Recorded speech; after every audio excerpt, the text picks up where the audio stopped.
Welcome back to Sick Sad Lit, the podcast where we dive deep into the murky waters of literature, art, and all the tangled emotions in between. I'm your host, Jen Eastwood, and today's conversation is one that I have been very excited to share with you. I'm joined by the brilliant Sarah Rose Etter, author of fiercely visceral novel Ripe and The Book of X, which won the 2019 Shirley Jackson Award for its unforgettable blend of surrealism and emotional depth. In today's episode, Sarah and I explore what it means to write and survive as a creative person in a world that often feels like it's on fire. We talk about the toll capitalism takes on attention spans and artistic integrity, the emotional labor of writing about family and personal history, and the unpredictable magic of first drafts. Whether you're a writer, a reader, or just someone craving an honest conversation about what it means to create in dark times, this one is for you.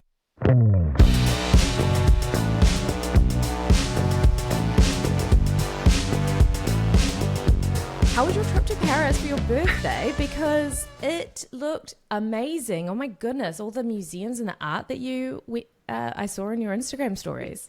Yeah, it was great. I think I got sent on a work trip before, and then I had to do a book event in San Francisco after. So like I kind of always hit this point where I'm like, oh, this is gonna be so exciting. And then I'm on the road for a month and I'm just like dead, halfway through. I'm just like, oh my God, I'm dead.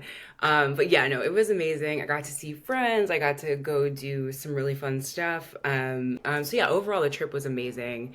And also life's busy. You are busy. You're I very feel like you busy. hit an age where you're like, you can't go on vacation really because you can always see your email Oh and God, someone I can know. always text you. So you're like never really off. Yeah. And that's like, I mean, even without the full-time job, there's somebody always kind of needs something. So it's like, you know, I had a phone-free day yesterday and it was amazing. Oh my God, it was so good. I read a book in a single sitting. I what'd you can't tell you the read? last time I did that. What'd you read? It was a short book, but it still counts. The Yes. Unworthy, the latest release from Agustina Bazterrica, who, Banger, banger. oh, oh my God, I'm still thinking about Tender as Our the queen, Fish. our Honestly, queen. like amazing. And it was more like being able to sit there and actually concentrate on the words, like without having to reread a page 1,000 times because my attention span is so fried from my phone and the news right now. I really feel like it's very fascinating this time we're in literature where you see, and I feel this way for me. I know that I'm writing like toward a short attention span because like I feel like my competition is like never another writer. It's always like Netflix or your phone or Mm. your dog needs to go out, right? Like the it's like can you do something on every page that's going to make someone want to keep going? And it's weird to say this, but almost like one of the highest compliments you get is like someone's like, I finished this in 3 days, and you're like, okay, good, because like the alternative is it just hung out there and you never really went back to it. Although I'm sure they wouldn't tell me that if that's what happened. Loved your book, never finished it. Could you imagine? Great book. I Just didn't like finish this. it, but it seemed I'm cool. sure it was good. Yeah, I'm sure you figured it out. I really found that with your books too. Like I loved Ripe and I loved the Book of X, and I did finish the Book of X really quickly. I read it recently, and I read Ripe last year, and the way that you write, your structural choices are so interesting to me.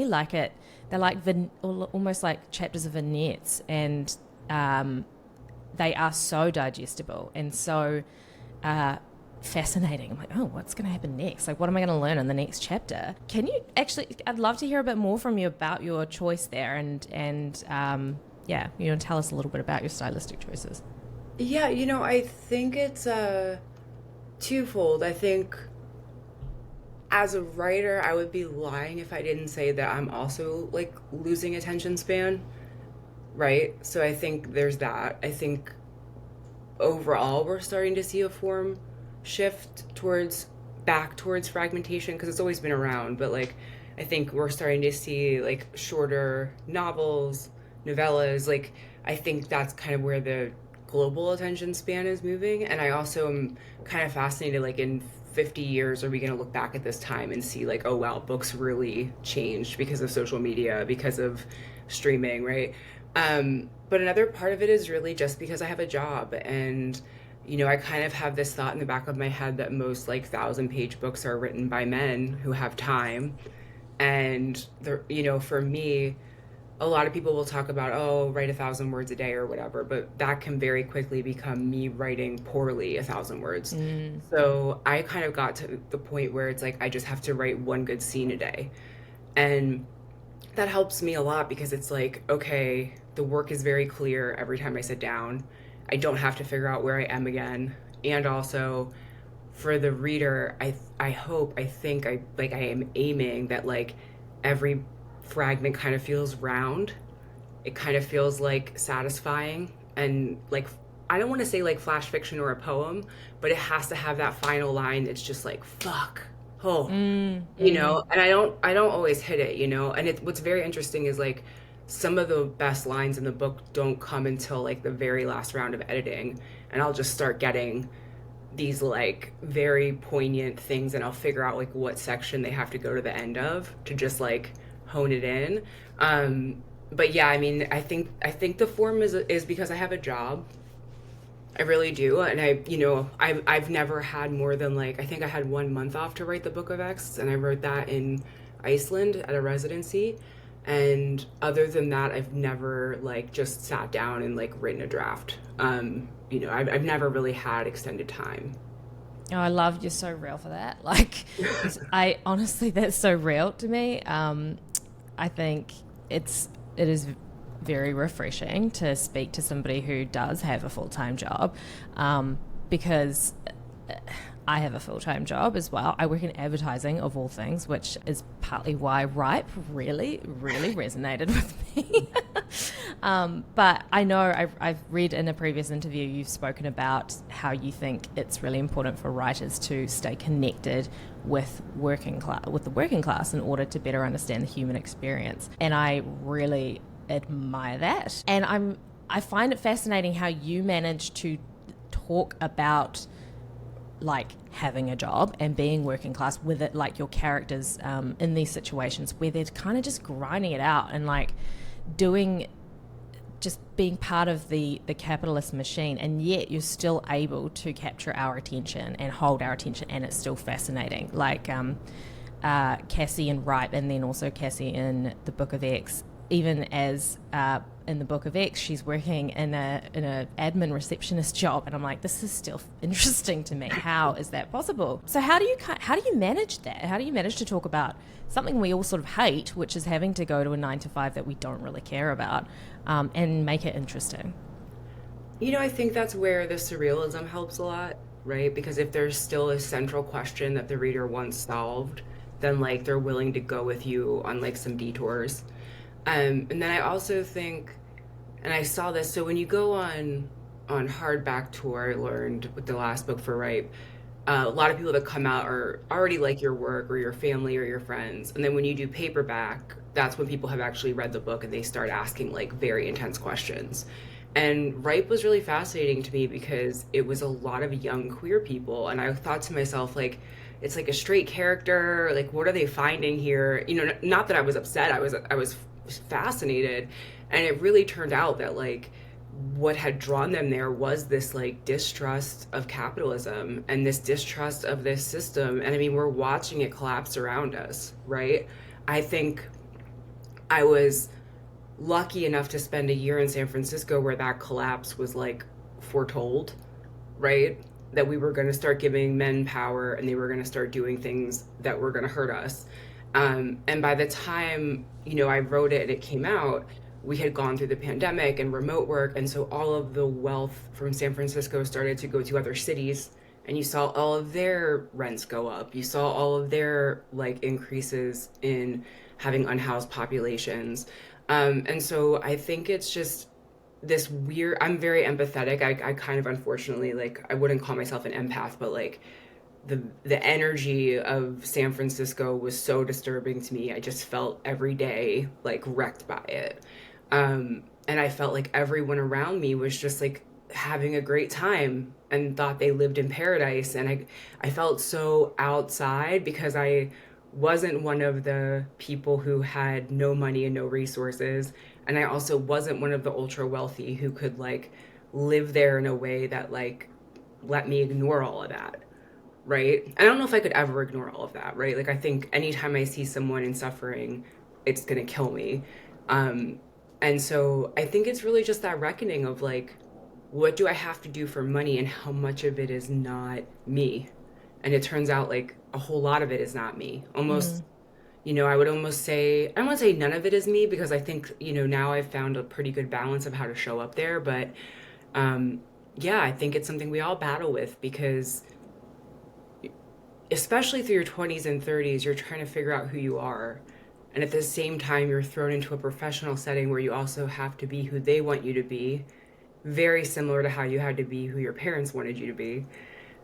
So where are you in those hours of the day that are yours? That's the only time you get to meet yourself, you know? Yeah. And you've got no power when you're in your 20s, right? Like, you're quote unquote paying your dues, right? And so you kind of just accept that you've got no money because you don't in your 20s, which means you've got no control. And there's only one way to change that, which is you either agree to be part of the system and work the system from the inside, or you exit the system, and there's no prizes for doing that. There's no trophies.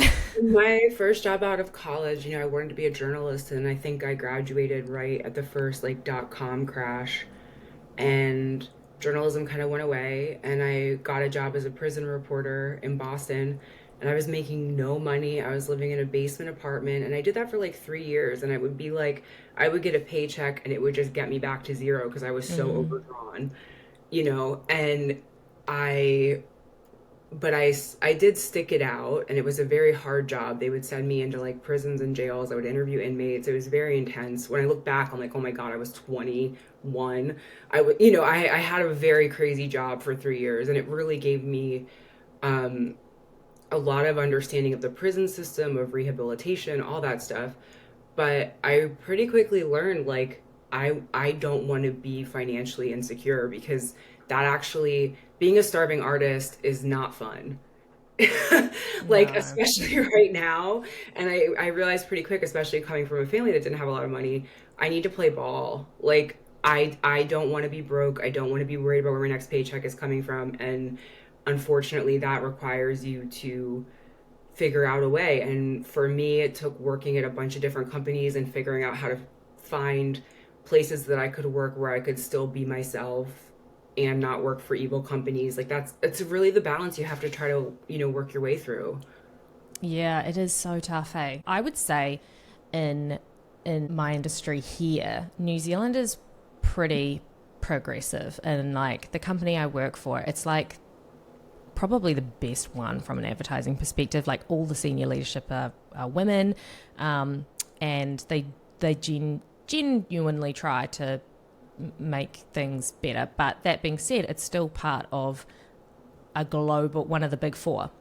And so that there's no way around it. There's no way to avoid the capitalist hustle, I guess. I also consider myself quite empathetic, and I find it very hard, especially lately, being able to show up and like be really engaged and locked in my best self, and feel okay about trying to increase sales for a company while there are so many atrocities happening in the world. Oh, It's like yeah. so physically painful to try and just pretend that that's not happening. I'm a manager now. I manage a team of all women.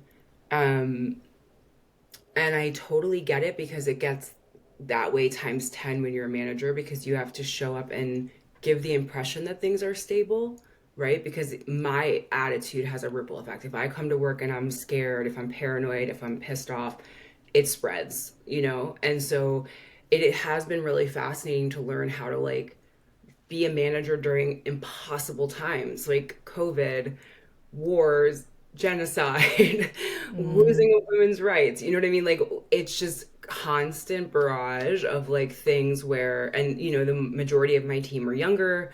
They're, some of them are in states where these laws are truly impacting them and changing their lives, and they're getting surgeries, and it's, it's brutal. So yeah, I mean, and I have finally been just talking to them openly about the fact that I understand it's hard to feel motivated. I understand morale's probably in the toilet. Like, be patient with yourself, show up, get your shit done, but also like take the time and space you need to like process. Because I'll be honest, I'm not functioning at the level I would want to be, you know. And I keep asking myself why, and it's like obviously why is like pretty clear, you know. Yeah. Yeah. Oh my God. I think in some ways when you asked about my trip, that's kind of what it was. It does not matter where you go, you know. And unfortunately for me, every time I leave the country, something terrible happens. Like every time I leave, that's when Roe got overturned. Like it's just like, Mm, you know what I mean? It's like I'm like, oh God, every time I go, I'm like end up in an airport and something like fucking horrible comes down. And also, you know, you can't escape what's happening here. Even in France, you know, I was having dinner with this man and I was like, everyone seems so happy here. You know, they're at cafes, they're laughing, they're smoking, they're drinking. And he's like, no, like we're miserable. Like we can't, housing is impossible to afford and we're like just waiting for your country to like start World War III. And it's like, okay, yeah, all right, I'm not crazy, right? Because, you know, it's brutal right now, for sure. yeah. Yeah. I'm a dual citizen with Canada as well, and I've got a lot of family in Canada, in Ontario, and I'm finding it particular. Like basically in New Zealand, life goes on. Like we are so far away from everything, and we are part of the Commonwealth, and so. Of course, whatever happens in Canada will affect us as well. But people tend, I mean, there are maps that New Zealand's not even on the map, like, and people don't even know where we are. So essentially, life goes on. The stock market does affect us, whatever happens. But for most people, like, whatever's happening in America is not really a day to day concern. But for me, thinking about my family who are all over there and have businesses, it's impossible not to be thinking about what's going to happen to them. And I'm feeling very patriotic. Like I'm like, I need to be there. Like I need to move there and I need to be on the front lines and supporting them. And even though I'm like, well, what could I really do aside from what I am already doing, which is boycotting American products. New Zealanders are all getting behind that, which is quite incredible to me. Like everybody just is like, oh yeah, okay, well, we're not doing that now. I guess we're not buying American products, just and we'll buy Mexican and Canadian product if possible. Yeah.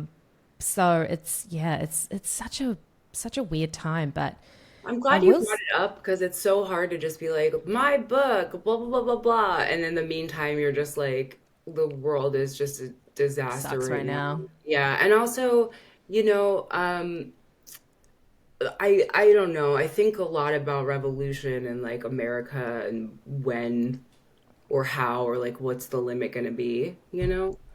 Um, and it unfortunately seems, you know, I don't know. I have a diatribe about revolution, but Go off, girl, if you want to. Floor is it's yours. if you look at the history of like people rising up against their government, it's usually when they can't eat, like there's truly no food, they're that poor, and when they it's too expensive to get to work. So for us, gas would need to hit like $25 a gallon, which honestly it might happen if he keeps this bullshit up. Um, but unfortunately, like we're still too rich overall. We're still too comfortable. And so, and also we are very divided even on the left to a point where it feels like collective action is very hard. We're not good at, we only protest on nights and weekends. Nobody doesn't go to work, right? So it's very convenient stuff. Even like we did like a 1 day boycott of Amazon or whatever. And it's like 1 day and it was like a Friday, which is usually when people aren't shopping anyway. So like everyone probably just bought what they needed on Wednesday. And then it got kind of like, well, did you buy anything? And like finger pointy. And it's like, you know, that's not it, right? Like we're screwed because if we protest, we just get tear gassed and rubber bulleted to the point of brain damage, which I've seen firsthand in Austin during Black Lives Matter was terrifying. They were doing it outside of my apartment for 4 days. It was like living in a war zone. I'm not even Mm. exaggerating. It was all night, people just getting shot at and tear gassed.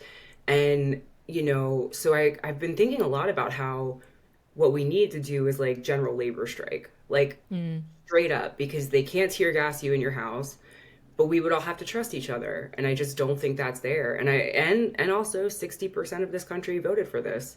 So you'd only have 40% that weren't going to work, you know? I get so jealous when I see like France like throw down and like not go to work, because we will not work. Like it's The it's French just like, know how to protest, eh? Like I'm telling they you, know.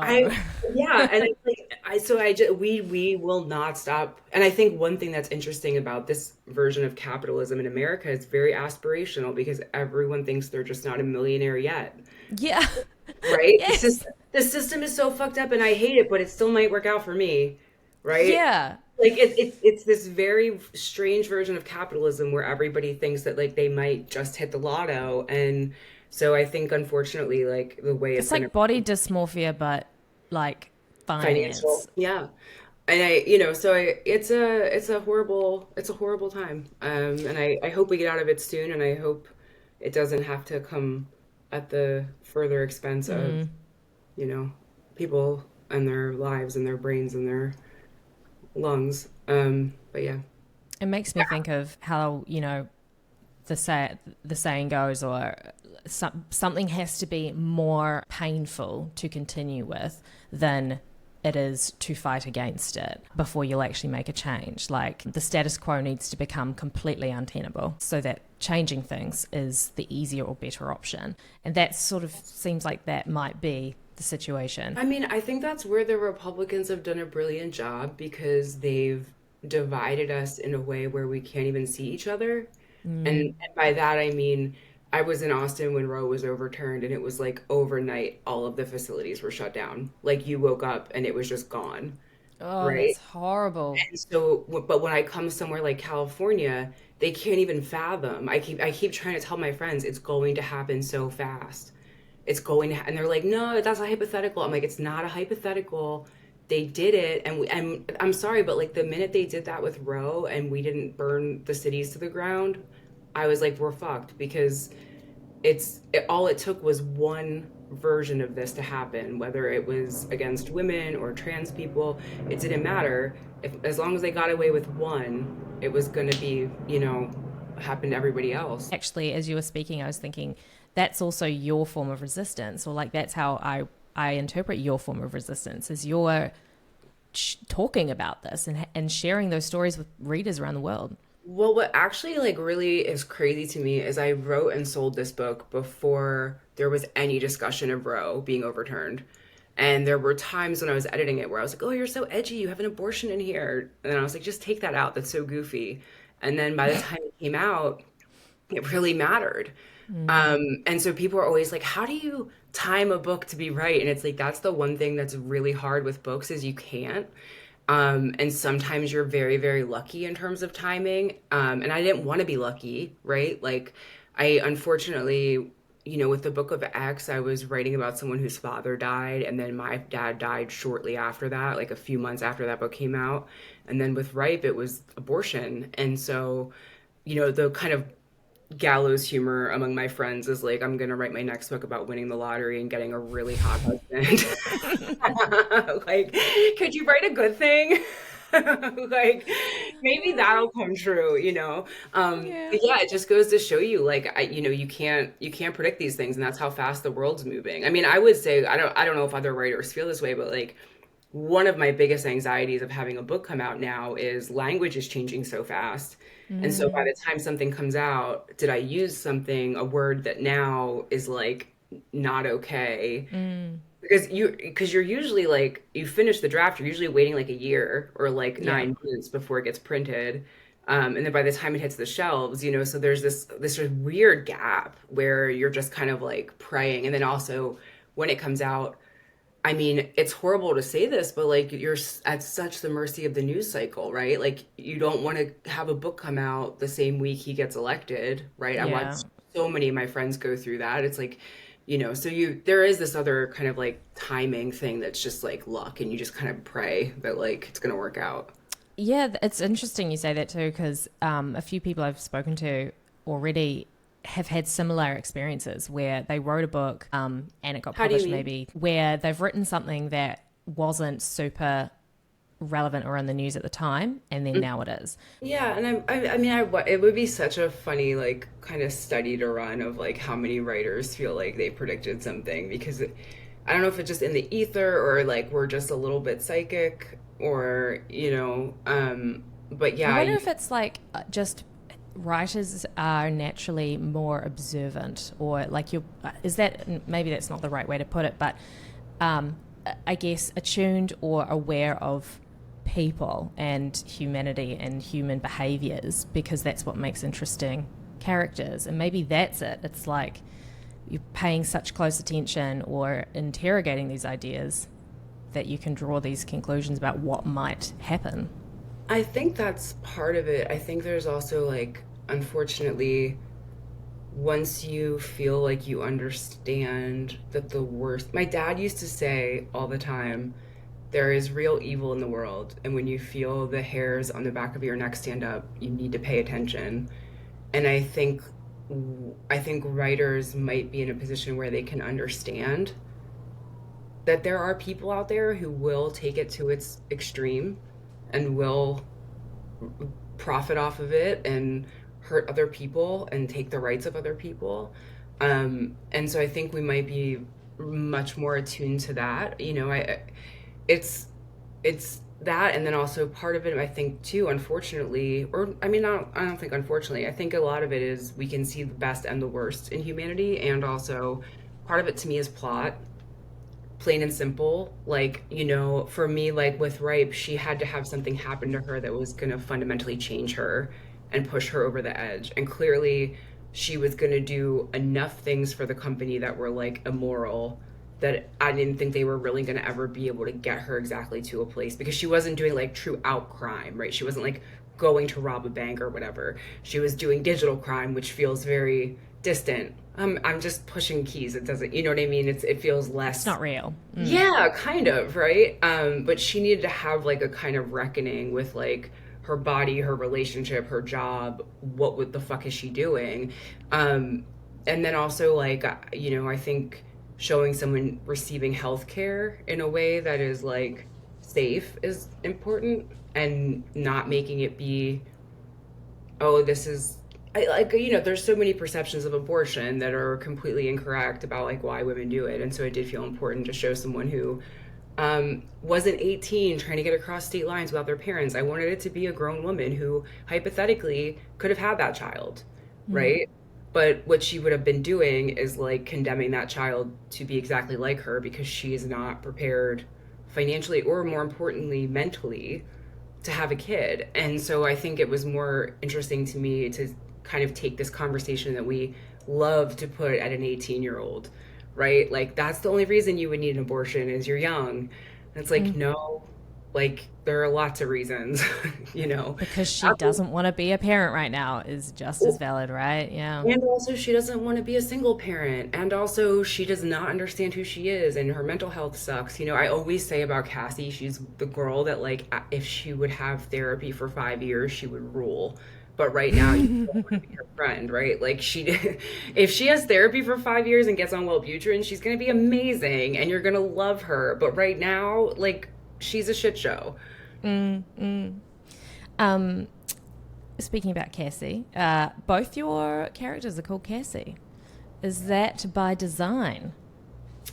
I don't like coming up with character names. It's so hard. It always sounds too fake or too boring.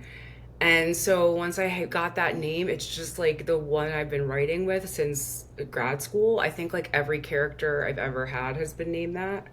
And so she now just has kind of become, she kind of has like just been running alongside me my whole life. And I don't really know if she'll ever go away. Like my agent jokingly calls it like the Cassie cycle, that I'm going to do like a triptych. But yeah, I mean, it's been kind of fun to not have planned that and then to start playing with it a little bit. Like I almost could see Ripe as being like the middle section of Book of X in a different world if you pulled it out, and it's kind of getting like wormholey in a way that like feels kind of nice. But I didn't set out for that at all. I think it's just a habit to call her Cassie and have her kind of represent all the stuff maybe I'm too embarrassed to say out loud. That's fun. It makes me think too of another favourite Cassie character of mine from Promising Young Woman. Have you seen that movie? I forgot she was named Cassie. That's so funny. It's a great name. Like Yeah. it's a lot of very good associations in fiction, I would say. I mean, I think I try to also like, I don't know. I always try to like avoid having their names used a lot. I don't know why. It's like I also don't love this. Ripe was hard for me because I don't like having technology or like a setting and a time, and so Which is just with great, well, right? you can't do that if you're going to write a Silicon Valley tech novel. So That's like true. people have to have smartphones.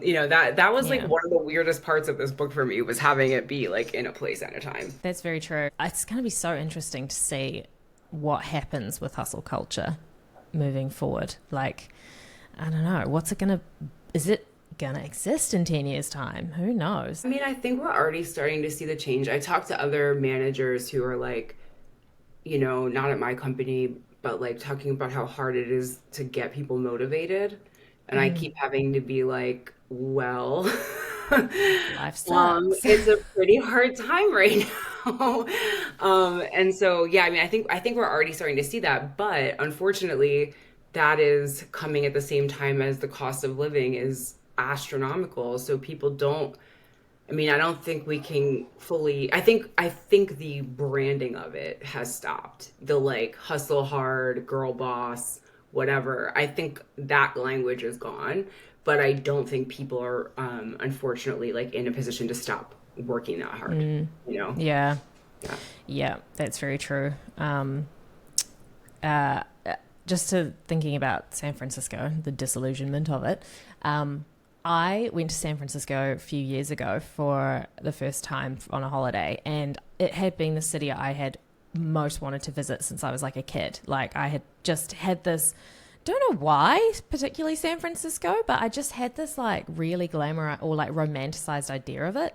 But what I remember the most were those who were most in need and how nobody talks about that except to be like, oh, look out, like there's this big issue there. And so I appreciated that in Ripe, that it didn't gloss over the harsh realities of the city. This extreme wealth with this extreme poverty, I think, is a really important dynamic to talk about. Yeah, I think you have to be. I remember being really careful with it because the reality is a lot of us aren't doing anything about it. And so I also didn't want to give her this like, oh, white savior lady, I'm going to go help everyone on my block vibe because she's collapsing under the weight of her own existence. Like she's not functioning almost. And also, I think it became so common in San Francisco that like people kind of, I wouldn't say stopped helping, right? I would never say, oh, this whole city just isn't helping, right? Obviously, there were attempts to build plywood stalls that people could live in. There were all sorts of efforts and initiatives. But like, it did feel like something where you didn't have to address it if you didn't want to, you know? Even though it was so prevalent and so harrowing, and I would see things all the time that just like ate me up, you know? And that I think is the biggest part of the book that is every city now. You know, you call this a San Francisco book, but it's not anymore. You know, now it's every city in America at least. And I mean, I think at this point almost every city in the world. Like I haven't gone anywhere and not seen some level of that happening. It's obviously so much less everywhere else. We have it in droves here in a way that I think is shocking to other countries. Like in most countries, obviously there are exceptions, but yeah, I mean, you just have to be very thoughtful in how you depict it because it shouldn't be a sympathy ploy. It shouldn't demean anyone, and it also shouldn't turn her into like a hero because she's not, you know. Yeah, I understand that. So when you started this podcast, like what kind of gave you the idea? I'm so fascinated by writers, especially writers of dark fiction, because for me, I find dark fiction very cathartic. Like, it feels like I can live vicariously through these characters, or they're doing and saying things that I do not feel confident enough to do or say, or I'm not brave enough to do or say. I'd been thinking about it for a while, and then over the Christmas break, I started thinking about it a lot more, and I kind of started fleshing out the idea for it. And then I started inviting people before I had the chance to change my mind. I was like, if I just invite people, then I can't back out. Like, I have to do it. And everybody said yes. So right. But I was like, right, now I have to do it. I'm sorry for vaping on your podcast a little. It's your podcast, babes. It's your episode. You can do whatever you want. I agree. It makes me really happy. I love that because I hosted a reading series in Philadelphia for like 10 years. And I would ask like process questions. I would interview artists, and like all of that was really me kind of making my way to finishing a manuscript. And for the longest time, I thought I would only write short stories, and it really took I applied to all these writing residencies in America, and I kept getting waitlisted, which, like, if you have a full-time job, you can't like hop on a plane and like jump to the residency, right? That's so annoying. The only residency I got was in Iceland, and I was like, I'm gonna go. And my parents were like, you're an idiot. You don't need to go there to write a book. That's so stupid. I remember I took my tax return that year, and that's how I got my plane ticket to go over. And right before I left, everyone dropped out. So it was supposed to be like me and a painter and a photographer and a poet. And they called me the week before, and they said, like, the weather's too iffy. It's March. People are scared of like snowstorms. So it's just you. And I was in a village, like, far from Reykjavik. It was like a village of like 100 people, 150. And I had a cabin and an art studio to myself.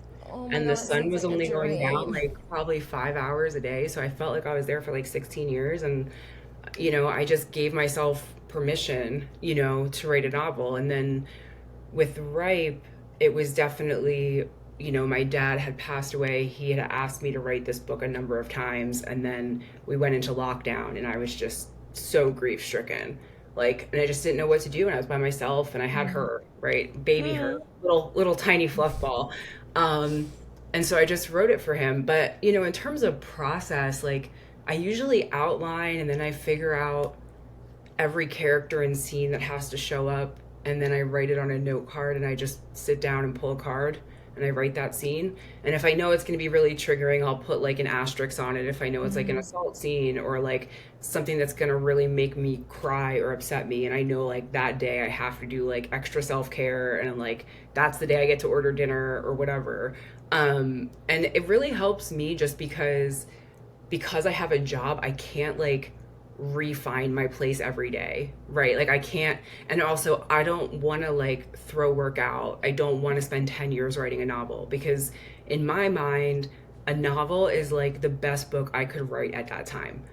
Like it is a full reaction to that. And I do think, and I'm telling you right now, like I know what I want to write next, and I'm dragging my feet to start, because I know once I start, I'm going to have to give everything over to that for like 6 months if I have a full-time job. Like Saturday, Sunday, 9 to 5, I'm going to be writing, right? And like my friends know they can only see me on weeknights, or like, maybe they can come over at 7 for dinner, but like I have to really lock in, because, it's sort of like, for the first draft at least, I feel like you're channeling lightning, and if you don't stay with it, like it can close up. A lot of the people that I talk to who are struggling to finish a draft, and I feel like what has happened is like they missed the big push, and then it's just hanging, and you're trying to like get back that motivation. And so it's almost like the minute you start, you just got to be like, okay, I'm gonna go, because otherwise I have found it is very hard. I almost never go back to something I started that I didn't finish pretty fast. You know what I mean? That's so fascinating. I keep getting stuck after Act 1, and I've started doing morning pages every now and then, because for me, like, the act of morning pages actually does help me a lot to uncover what is standing in my own way. And I've realized it is self-sabotage, because I have such deep rooted imposter syndrome, and I'm so scared that I'm going to be shit, or like that I'm not going to live up to my own standards and my own expectation, that I'm just not doing it. Like I'm Okay, like, listen, I I don't. have a solution for that. I have a solution for that. Hear me out. All of our first drafts fucking suck. And I compare it to childbirth all the time. If a baby looked the way it does when it first comes out forever, nobody would have a baby, right? It's disgusting. It's covered in blood. It's tied to you by a disgusting fucking cord.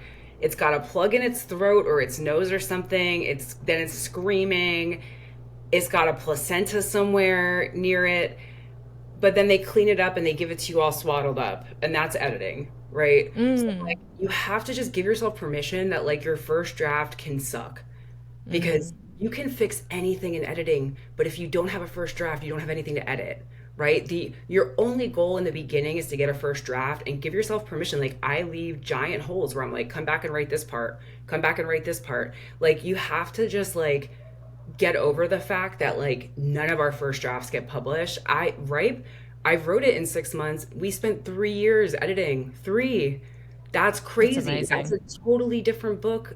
The Book of X, when I came home from Iceland, was 70,000 words. By the time it went to print, it was 43. Wow. That's amazing. Wow. So I always tell people, like, I'm actually not a good writer, but I do have the endurance to edit, right? I will sit down and edit the fuck out of it. And so I think you have to just let it be horrible, because I'm friends with so many writers. All of our first drafts are awful. That's the whole thing. And especially if it's a novel, like a short story, you might get really lucky this has happened to me before. I go to sleep, I have a full fucking short story given to me in a dream. I wake up, I write it, it's done.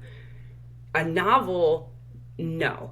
That is a completely different skill set. It's endurance. Can you show up every day and sit at the desk? That's all it is. And I'll be honest, like I would argue there's a lot of talented people, and I don't fault them for this, because some days when you're deep in it, I'm like, I can't sit at the desk again. Physically, my body, like it's not even my mind, it's like body. I cannot like sit here physically again, right? And you have to somehow do it and keep coming back to it. And the morbid thing I always say to myself is like, if you died tomorrow and this wasn't done, would you be pissed off? And if the answer is yes, then I have to go back and finish it, right? But like, I give yourself permission to write an ugly first draft. Like, that's what it is. Yeah, 100%.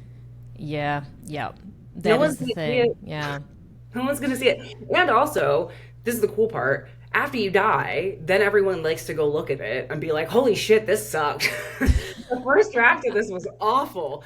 Look at how much better it got, because she worked really hard on it, right? Like, that's the fun thing for when you die. People can go through your books and be like, holy shit, she was really bad.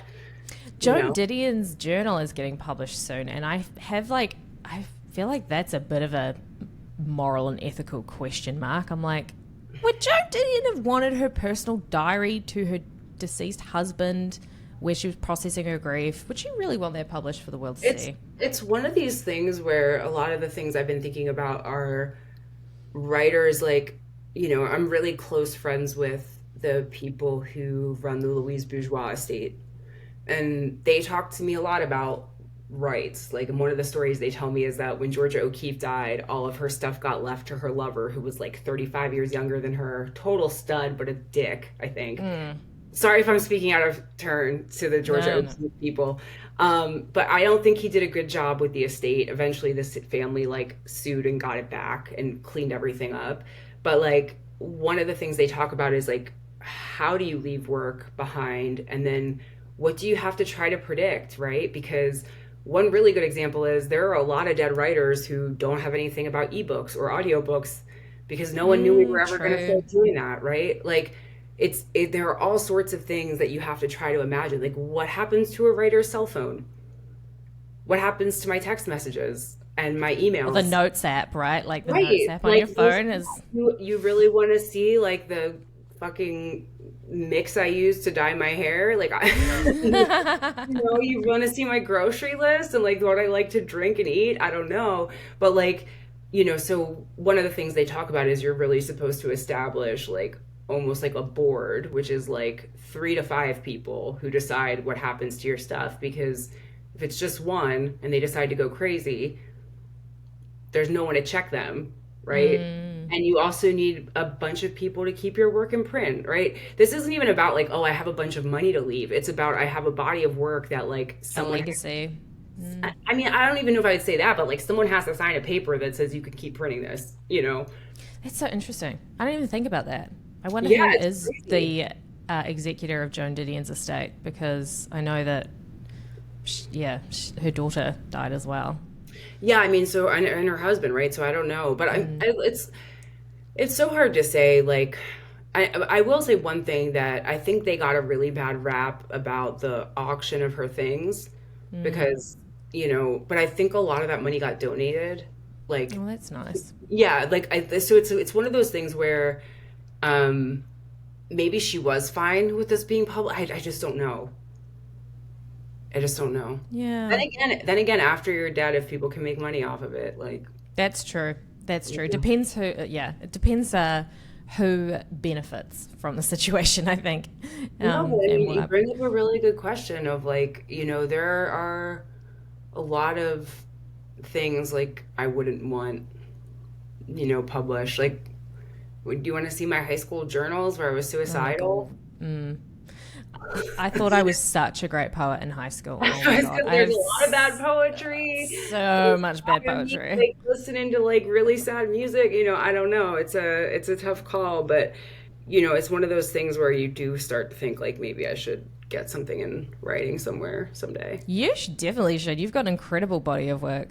Give it to your And dog. Your dog can be she's in charge. executive. Guess who's in charge? It's her. And you know what she wants? It's Trees. Sylvia Plath, and they're She's like, "Wait, going to what? sell out Sylvia for Plath?" trees. I'll tell you that right now. Yeah, she'll sell me up the river. Um, but That's yeah, so I don't funny. know. It's hard, right? But anyway, I just want you to give yourself permission to finish your. Maybe it's because it's a story that means so much to me, or it's so close to my heart. I'm like, oh, it's hard to. It's quite emotionally harrowing. Trying to sit down and get it out, but also something like if I died, I would be so pissed that I didn't write it. Sometimes I think I'm closest to the truth when it hurts to write it. Like that's when I know I'm doing my best work is when it puts me there. But that said, like sometimes you are just digesting what happened before you can write about it. Like I tend to not write about things like immediately after they happen. Like I think I wrote Ripe like 2 years after I left San Francisco, right? Like I didn't have the language yet for what I was learning. And it sounds like you're still learning, right? So like I would also give yourself a little bit of grace that like your brain at all times, I have learned this the hard way. I will go through, I just didn't write for like 7 months. Like, but I know it's Ticking starting. away. Yeah. But the other thing is I would argue not enough people are taking breaks between books and like really thinking if their idea is good or like really finding the way in that makes sense to them, right? And so it sounds like you have the idea, and I don't know if you already have like the way in or the structure, but like the next part is like what is your path in? And for me that comes from like I usually get the first sentence. Like as soon as I get the first sentence and it feels like it's opening up a whole world, it's like got to be a key. And so sometimes I'll just make Google Docs of all the best first sentences of books, Oh, I love that. right? And then I usually will find like 6 or 7 books that I want to be in conversation with, and that's what sits near me. And I read those and I really think about like what drew me to them. Is it the line? Is it the structure? Just from what you were saying, I was thinking about, did you read The Bee Sting by Paul Murray? No, but it is on my list. It's about an Irish family and it's told from like 4 different perspectives, each Oh, person in the wow. family. And every perspective, you get new information. Oh, And I think wow. it's That's crazy. And amazing. it might be really helpful for you thinking about like a family interlocking stories. I mean, I think about The Book of Words by Jenny Erpenbeck. And it opens very little novella. And it opens with these kids who are like, there's fireworks happening outside, and it's like exciting, and like you find out later it's a war, Oh my God, yeah. right? But they don't Wow. know. right? Because they're kids. And so there is this other element of like, you know, I kind of call it like finding out Santa Claus isn't real, right? And you do have these moments for kids where they all of a sudden something that they didn't understand clicks in and it's way more nefarious than what they imagined it to be, right? Yeah, yeah. I enjoy reading multi perspectives. I don't know about you.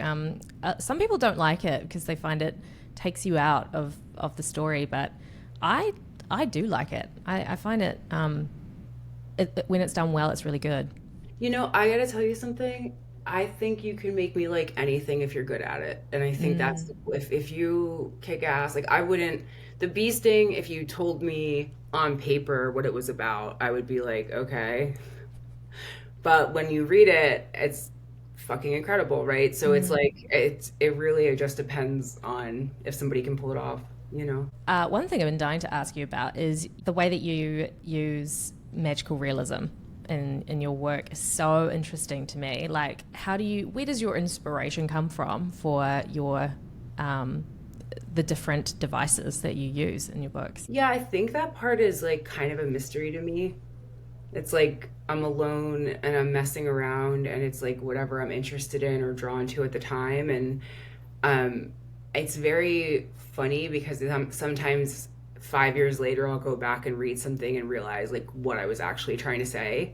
So I think a lot of times for me it's a way to talk about things I'm not ready to face or things that are bubbling up for me that are, you know, hard to process or understand. And then on top of it, I think the other draw for me is it gives the reader a place to meet me. So, like, in each one of the books, like, the black hole is going to be something for you that it's not for me.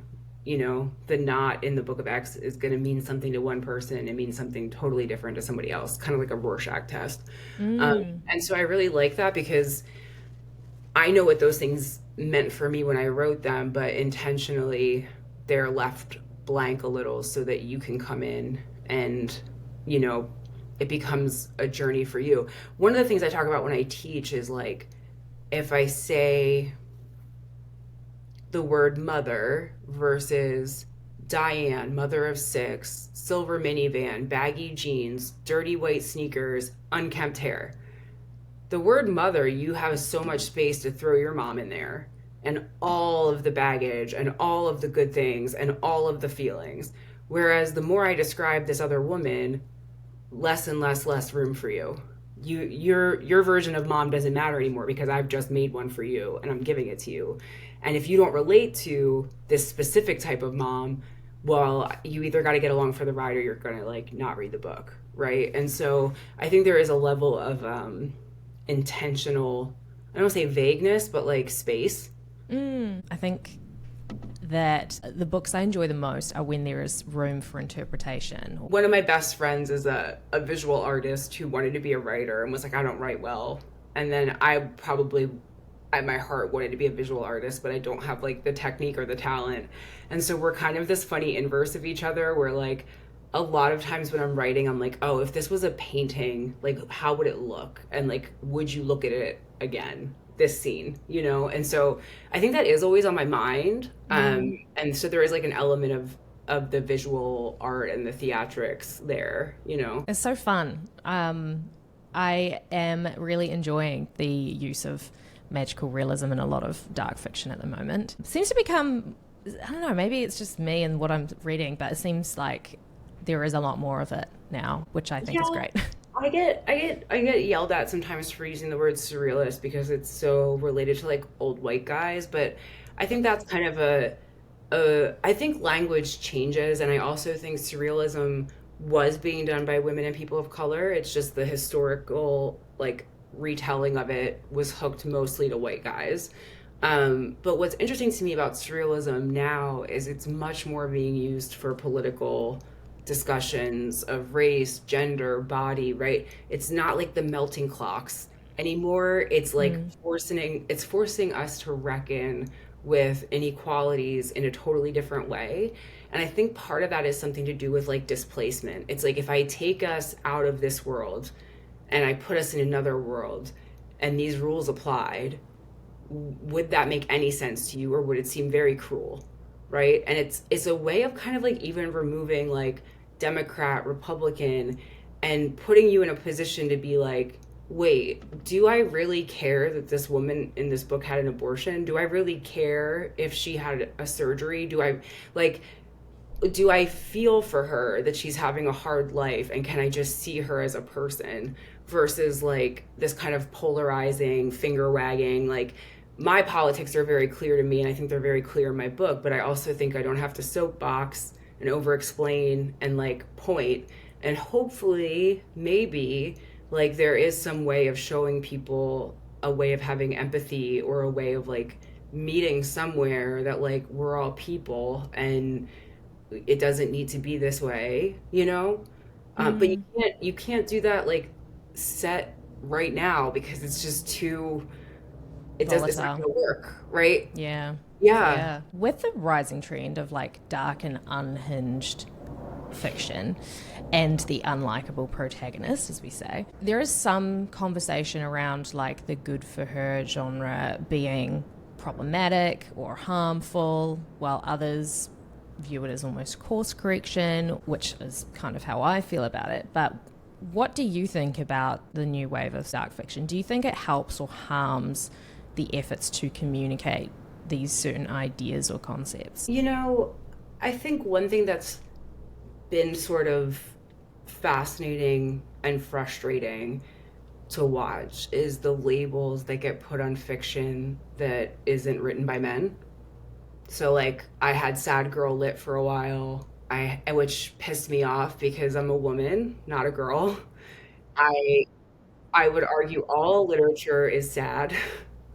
We didn't call it sad boy lit when Moby Dick came out, or when oh my God, petition to call Moby Dick sad boy lit. Right. Like, let me go pull from my shelf all the fucking sad boy lit. The Great Gatsby, is that not sad boy lit? Right? Yeah. So I think one of the things that's hard is all of these groupings are about women, right? And in a way, it feels like a way to put us separate from literature and shrink us and make us a problem.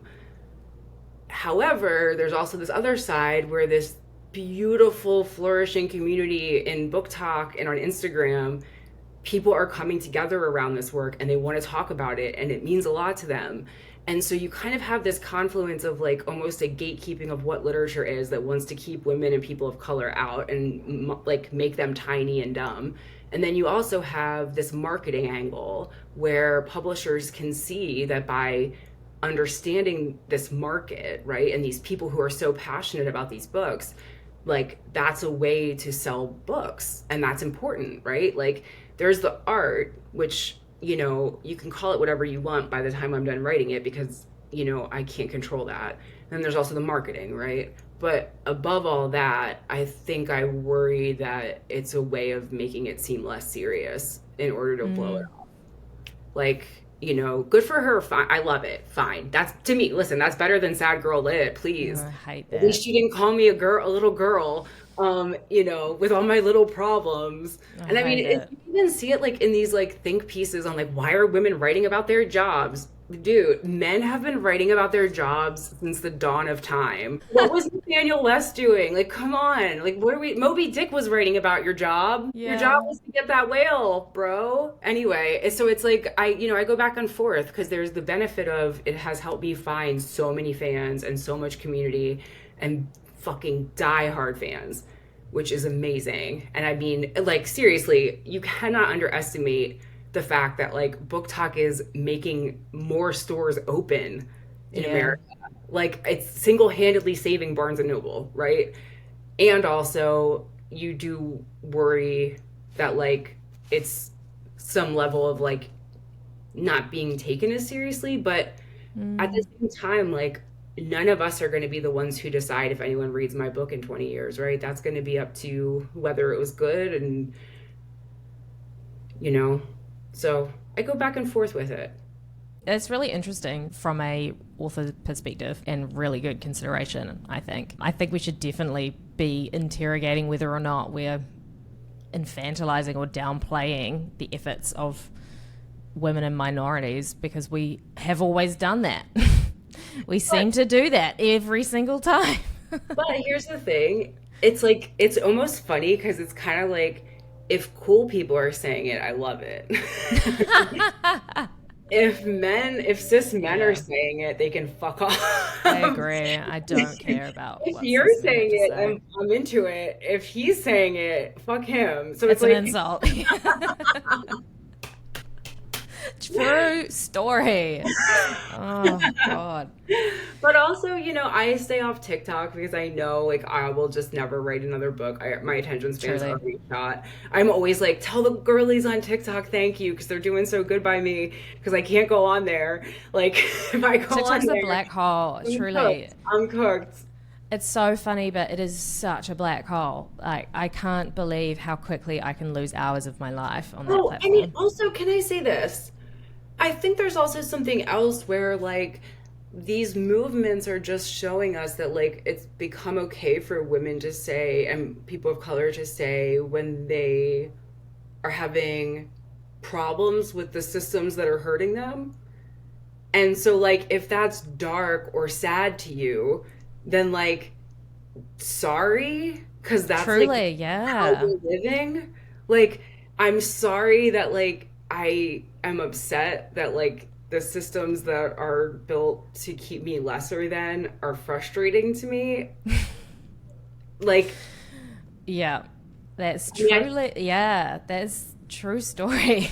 we have only recently like let it be okay for women to say like that they struggle when they have kids and that being a Yeah. mother is complicated. In the past, like you can even go back in the 80s, women would only say that like anonymously to Marie Claire. No woman would go on record and use even her first name alone to say, I had postpartum depression. I had a hard time having kids. I don't know if I did the right thing. And so, like, us having a voice at all is very recent. And so, and you can even see, like, the more we got space and time, the more they just reelected Trump. Oh my Right? God, So it's yeah. like, yeah, so it's like, I think you did say it earlier, like it is a form of resistance. And I do feel like part of the reason I've been dragging my feet on writing something new is I knew the election was going to change where I went, right? There is a world, there is an alternate universe where this election went the other way, and maybe I tried writing a funny book. Guess what? It's not going to happen now. Bad news. Oh Bad man. news. It's not going to be funny. No. It'll be darkly funny, but like it's not going to be funny, you know? No. Yeah. I think trying to find levity or write, even just trying to be creative right now at all is a feat when, especially if you're living in it, like if you're in the US and you're daily worried, like, oh my God, what fresh hell or breach of human rights will have been enacted upon the people of the country today. Just managing to be creative or produce anything at all is a huge achievement in the current climate. I mean, I think I'm just double checking this, but I'm pretty sure when I got sent to Iceland, I think it was right after the first time that he was elected. Oh my God. And yeah, because he was elected November 8th, 2016. I went to Iceland 2017, April. And I So remember, right after the inauguration. yeah, and I remember thinking, this gave me this privilege, absolute privilege to drop out of the American news cycle and go away and be on a totally different time zone. And I would, I really, I don't think I ever would have written that book because I would have just been here stuck in it, and I do feel that way right now. Yeah. There are a few writers' residencies that pop up around New Zealand and Australia, but they're always for established writers. And I like sent a message and I was like, this is cool, but like, do you think just once you could do one for like someone who's working on their first book? Like, that's who Oh, needs the totally. time. Like, why do you have to have had a published book? It's just, even just can just one place do it? I have to tell you, it doesn't stop because it's like I kind of stopped applying for residencies because I'll apply and they'll go to these writers that I think are so famous and don't need them. And so even like with two books, it still is like, and I think the pandemic and the economy have made it worse, because now so many writers are struggling that like now you're not just up against somebody with like one or two books. Now you're up against people where you're like, I didn't think they would need this. Yeah. And so yeah, I kind of have dropped out of the residency game, and I don't know. At this point, I feel like I would just save up and rent a place to go write with my dog, because Yeah. it's just faster that way. Yep. Cabin in the woods. That would be the dream. Honestly, yeah. Yeah. Okay. Closing question. Okay. What kind of books would you like to see more of? Oh, I'm going to say like surreal books about present day political issues.